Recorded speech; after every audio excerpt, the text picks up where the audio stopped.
What's up, everybody? It's AJ with etrailer.com. Today we're going to be checking out the Swagman XC2 on our 2020 Jeep Gladiator. So this is going to be a platform style bike rack, which means the bike sits in the wheel wells and is held by this hook here on the frame. So we have an aluminum road bike on here. We don't suggest using carbon fiber bikes just because the pressure that it's putting on that top tube, you don't want to dent or scratch anything. Now it does have a coating on the hook, so it's not going to bother our aluminum bike today. And it holds it pretty well. I can shake the whole thing back and forth.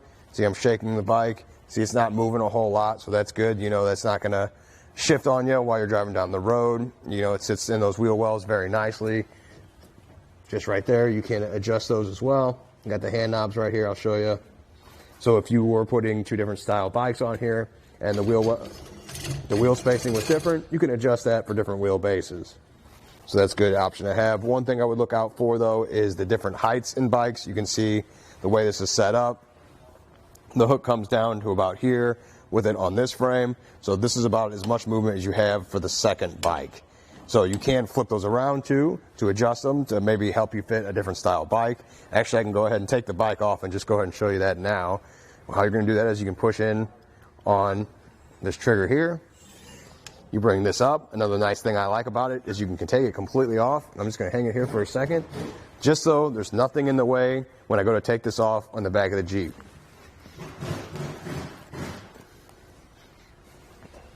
Set the bike aside. And now we can just replace that hook. Now, if you were having issues with the bikes the way you arrange it, you could flip it around if you needed one to be higher up than the other one, and that's how your bikes fit on there a little bit better. I'm going to go ahead and put it back the way it was. Another thing I want to point out about these hooks is there's a little hole here by the trigger, and that is so you can put a lock in there. So you can put a padlock through there, then that bar will be in that portion, and you can't push that trigger. That way it kind of locks up your bikes when you're not around. So I think this is a nice safety feature to have if you're worried about somebody messing with your stuff. Now, let's go ahead and get some measurements of this bike rack. So what we're going to do is we're going to measure how far out it sticks from the back of your bumper. So from there to about here, about 20.5 inches. So that's not too bad.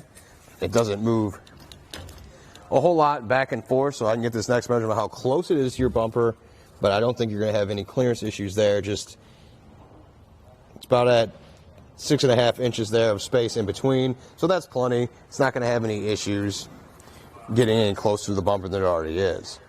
Another measurement we always get is ground clearance. Once again, I don't think it's going to be an issue for you. Your hitch is already pretty high up off the ground on your Gladiator, and it actually has a rise in the bike rack, so it's not even close to the ground. Looks like from the bottom here is about 22 inches from the ground, so that's plenty, but we still like to warn people when it isn't this high up to watch out for hills, or steep driveways.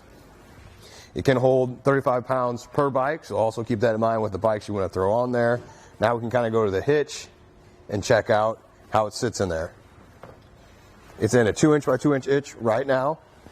It also has a sleeve that you can take off if you have another vehicle. You can fit in a Chinch quarter as well.